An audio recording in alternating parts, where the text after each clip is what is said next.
Okay, now that I have this frame, this is the shape of her closet door. So now that I have that situated, what I want to do, I want to paint it.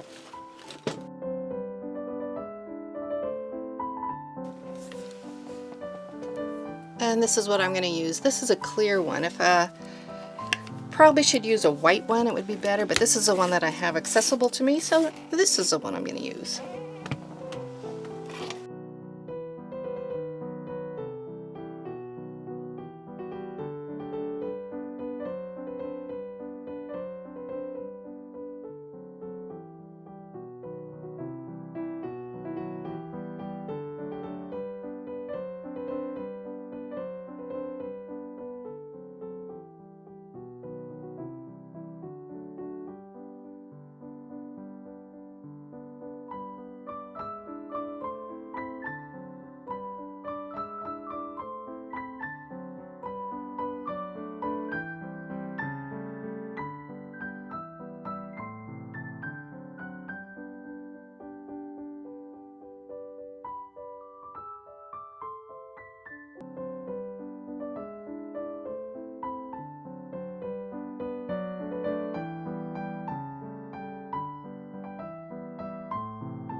So what I'm going to do is do a little cleanup and just kind of let this sit a little bit and kind of cure. Let the paint settle in and dry.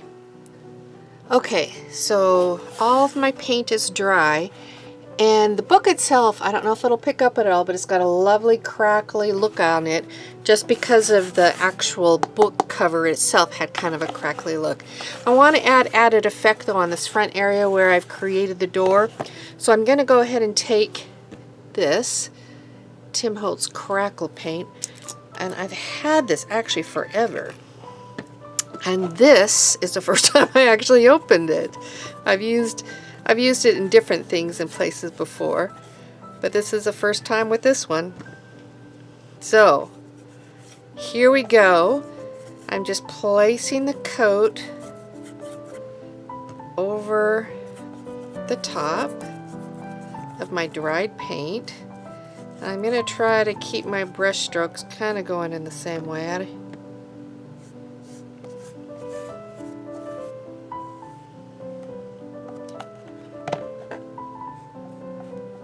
So I'm going to just place this on. The thicker I do it, I believe the bigger the crackle will be.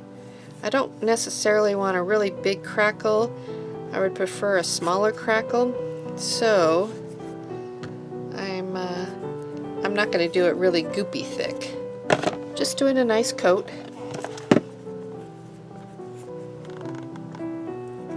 Getting it on there. You can tell a little there.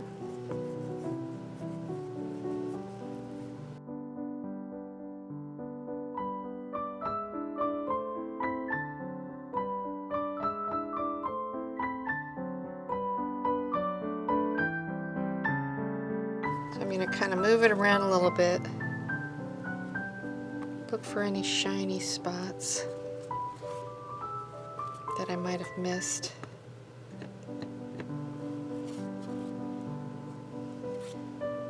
Okay, I'm going to walk away now and let that dry.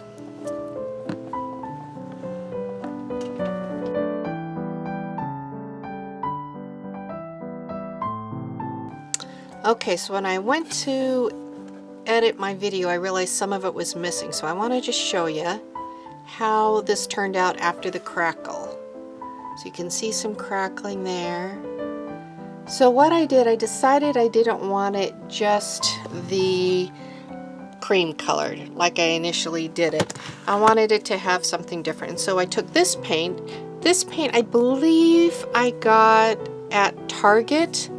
It's a shimmery kind of a paint, and let me show you kind of, well, you can just see right here what it does. So when you use it, let me just open it up.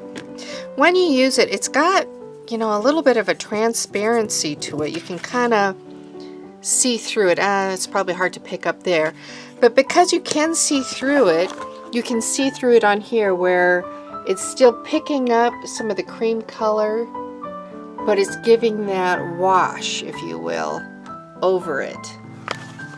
Let me go here. And then what I did also to create just a little bit more depth and interest on the cover, I used my Distress ink. This is the Vintage Photo. And I took my paintbrush and I just used it right on the pad, actually, once it was clean, not with any paint on it. And then I kind of rubbed it around the edges, right around in here, in order to just give it a little bit more depth.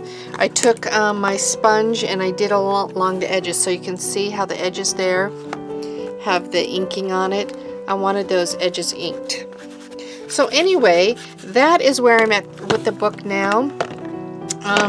So with the crackling, I think I would use a different crackle next time. So can you see here, it kind of, when I tried to put little thicker areas to just get a little bit more crackle, because the thinner areas, it didn't seem to just crackle at all, really. So I realized I needed to have these thicker areas, but when I got the thicker areas, they kind of look blobby like. So I'm going to try some different techniques and some different things in a different video. I'll share it with you. In particular, I want to try, there's a method where they use the just simple Elmer's glue, you know, the children's Elmer's glue, especially right now with it on sale because of back to school. I want to see how that works out and what kind of a crackling that creates. But for now, I like my book. I like how it's turning out, and I'm ready to start the next thing. So the next thing I'm going to be doing here is turning this into a box. I'm going to be building the frame so that when I open the book, you're actually going to see a little box here.